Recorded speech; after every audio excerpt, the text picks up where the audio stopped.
kon président moo am pouvoir ne référendum du am. moom rek am pouvoir boobu. ku mën a jàng nag na jàng mu ngi nii. man waxuma dara lu dul lépp dama lecture conseil constitutionnel mënul wax lu dul lii sa waxul leneen. waaw mais xam naa ne bëggoo. conseil constitutionnel laa wax. waaw mënul wax lu dul lii sa waxul leneen fu ñu waxee leneen lañ ma ko tegal. mais le président de l'Assemblée nationale. waxuma waxu nit de. waaw mais institution la ñuy wax. du institution duma tur. le président n'est pas une institution. waaw d'accord mais ki nga xamante ne tey jii. xaaral moo nekk may ma damay débat de mosuma débattre journaliste damay débat. maa lay déglu président de l'Assemblée nationale n'est pas une institution.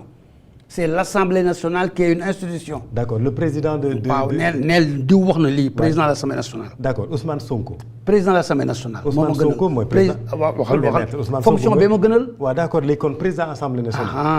président Assemblée fonction la fonk bu rëy. waaw que nit que. fonk naa nit. waaw mais nag fonction bi. dafay gën a jox doole. waaw ñu naan Ousmane Sonko. wala ñu naan Diomaye. pourquoi. il faut dire monsieur Ousmane Sonko. oui. Pourquoi pas monsieur Ousmane Sonko? Pourquoi pas le président de l'Assemblée nationale? Pourquoi pas monsieur Bassirou Diomaye Faye, le président de la République? Mais Diomaye, Ousmane Sonko, Samba Ndiaye, Abdoulaye Wade, waaye bu ñu tuuti suñuy kilifa. dëgg la donc le président. suñuy kilifa bu ñu leen tuuti dañ leen di jàppale nag si lii may def. dëgg la président de l'Assemblée nationale moom ci li mu wax pour vraiment mu leer ci bopp askan wi ñuy seetaan tey jii bi ñu defee révision constitutionnelle. ba noppi 129 voix pour daal di koy adopté moom bi muy jeexal ay kàddoom tey ñu ngi ko doon seetaan léegi ci Evenprod Média dafa ni lii ñu voté nag li nga xamante ne adopté nañ ko dañ ko approbé waale dafa am approbation en même temps ndax dafa am. dañ ko nanguwaale ndax dafa am jurisprudence constitutionnelle maanaam conseil constitutionnel. dafa mës a wax ni. Dans le cas de révision de la Constitution par l'Assemblée nationale, le vote à la majorité qualifiée, maanaam les 3/5 réalise à la fois l'adoption et l'approbation. Donc loolu moo waral moom tey dina bind président de la République pour mu promulguer. Est-ce que loolu ci yoon ci droit bi nga xamante ni yow moom nga xam mën nañ ko nangu. man day tontuwuma nit ki. yàlla na ma yàlla jéggal ci tontunte ak sama kilifa président de l'Assemblée nationale sama kilifa la man sama kilifa la ndaxte kilifa réew mi la président de la République sama kilifa la ngir kilifa réew mi la moo tax du ma tontunteex kilifa yoon rek laay wax Assemblée nationale bu voté muy approbation amul dans notre système constitutionnel amul maa ne amul. waaw kii dafa ne am na man ma ne amul ki ne am na mooy wane li ma wax dëgg loolu dëgg. non dama lay laaj rek yow léegi ki ne am na du wane. dëgg la làmmiñam daf la doy man sama làmmiñ yàlla bu mu la doy bu la doyee lee ma yóbbu la mu defal la musiba wala fa laa làkk de. làmmiñu avocat bu lay doy musiba nga jëm avocat day prouver man du ma kilifa si réew mi. teelu ma ba may doon kilifa ñaata at la woon si ren. boobu ñi fi nekk dañu juddu kenn juddu si ba may yore Sénégal du nekk président de la République intérimaire kenn juddu fi woon sama kàddu tekkiwul dara xam nga lu tekki sama preuve ma joxe yoon ku koy wax da ngay wax preuve conseil constitutionnel nee na ñëpp sañ nañ ko li conseil constitutionnel wax nañ ko teg sama loxo ma jàng ko wax conseil constitutionnel ba ñu wax ne ndax ñoo ko wax li ma wax du olof. léegi nag ma wax la lu loi wax. loi bi lu mu wax ci loolu. ci loi rek wax laa lay wax. texte bii de la révision mu ngi nii dafa matal lépp dafa wax ne le projet ou la proposition de révision de la Constitution doit être adopté par l'Assemblée nationale selon la procédure prévue à l'article 71 de la présente Constitution. Que dire l'article 71 loolu yombul. Adopté selon la procédure de l'article 71. waaw nañ dem article 71 rek loolu gën a yomb lu mu doon. article 71 gi nii après son adoption par l'Assemblée nationale à la majorité absolue des suffrages exprimés la loi est transmise sans délai au président de la République pour promulgation. Alors, l'article 71 est là. Transmise sans délai au président de la République pour promulgation. Alors, c'est adopté par l'Assemblée nationale, c'est transmis au président pour promulgation, et dans ce cas-là, c'est la loi.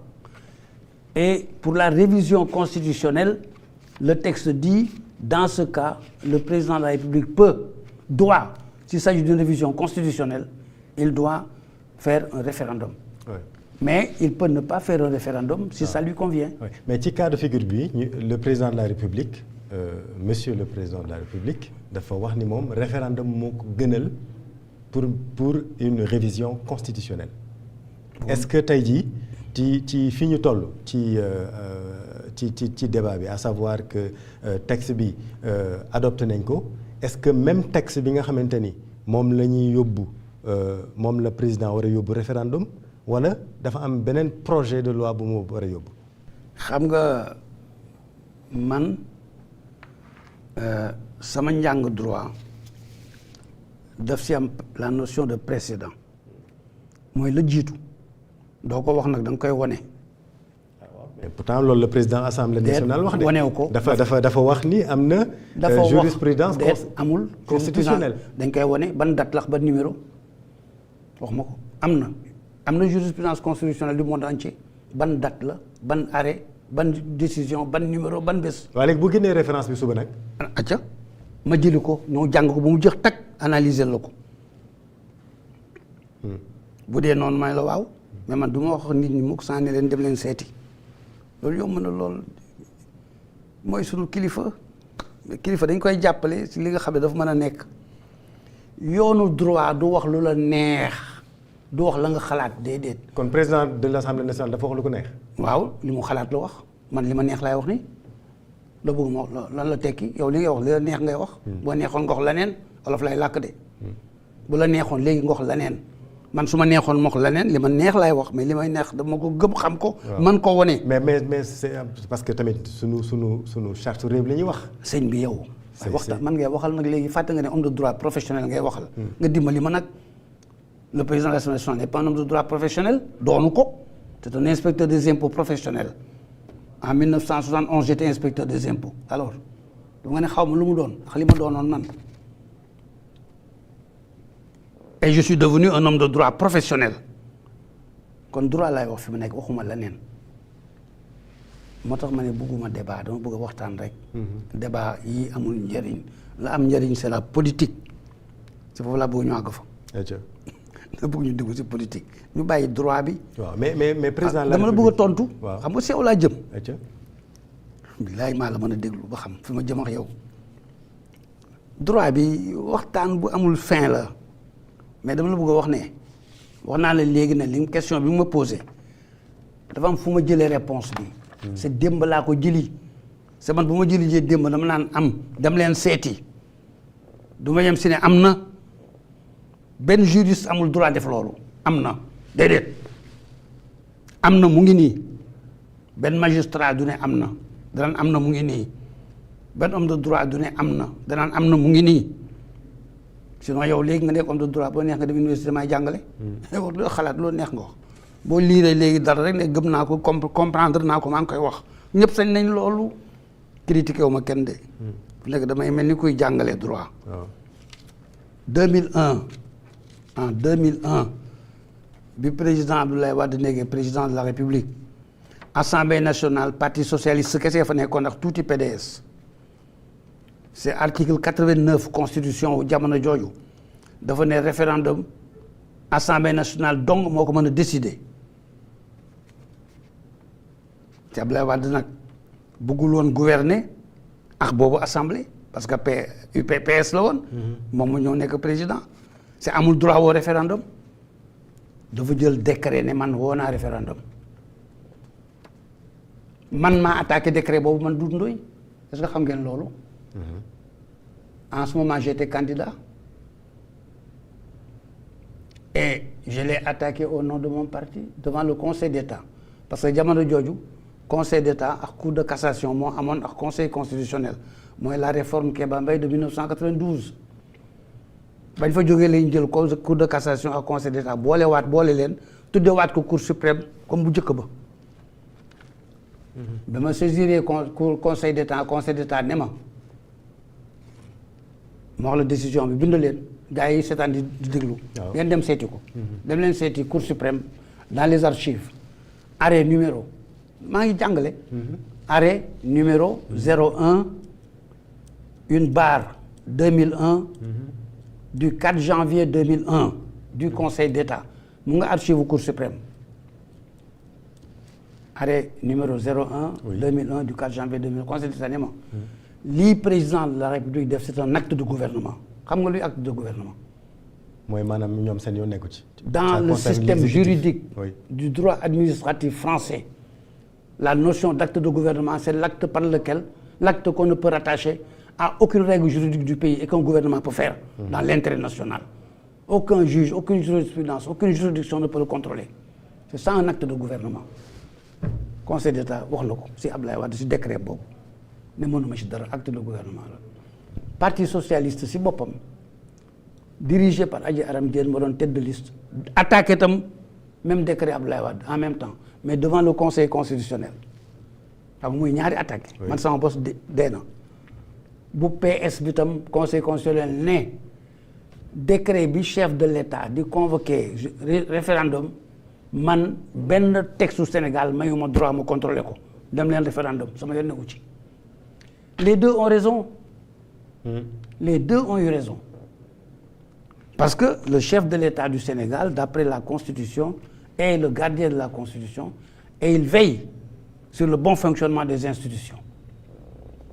On ne peut pas lui dire tu ne fais pas appel au peuple souverain qui t'a élu.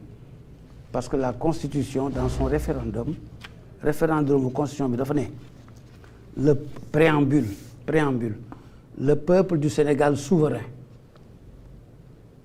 doo gis benn ci Constitution bi yëpp le président de la République souverain doo si gis l'Assemblée nationale souverain da ngay gis l'Assemblée nationale ne au nom du peuple sénégalais j'ai voté une loi juge bi juger la justice au nom du peuple sénégalais j'ai jugé.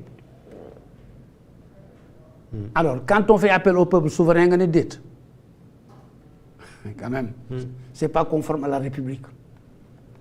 Une république démocratique repose sur la souveraineté du peuple. Oui. Tout appartient au peuple lépp député peuple la ko fi teg voté teg ko fi assemblée nationale na tudd président de la république peuple la ko fi teg ay magistrats ci turu peuple la ñuy àtte. Donc quand le chef de l'État qui doit veiller sur le peuple qui doit veiller sur les institutions, sur leur régularité, sur leur bon fonctionnement, fait appel au peuple souverain pour déterminer une direction, benn institution publique mënu ci dara. Kon le président. Et à partir de ce moment, le président de la République peut, je dis bien peut, mën na, c'est war na ko def wala mu nangu li assemblée wote. Bu nangoo li assemblée wote wax ji jeex na. waaw sañ na ko bu nangoo li assemblée wote. wax ji jeex na sañ na ko assemblée itam li mu wote sañ na ko ñoom ñaar ñëpp sañ nañ kii assemblée wote président sañ na nangu président sañ na tam ne yéen nanguma li ngeen wote nii mu jeex dama koy yóbbu référendum peuple bi wax ci. mais li ñu voté tey moom la ñuy yóbbu référendum. Abdoulaye Wade bu yóbbu na lu ko neex référendum si amul woon droit bi. loolu mooy droit tam. mais tontu ma ci laaj boobu. tontu naa la dégguloo tontu. c'est-à-dire est-ce que texte bi. est-ce que déggoo tontu gi. non dégguma ko parce que. nee naa texte bi ñu voté tey jii. dégguloo tontu gi est-ce que loolu lay Bassirou Diomaye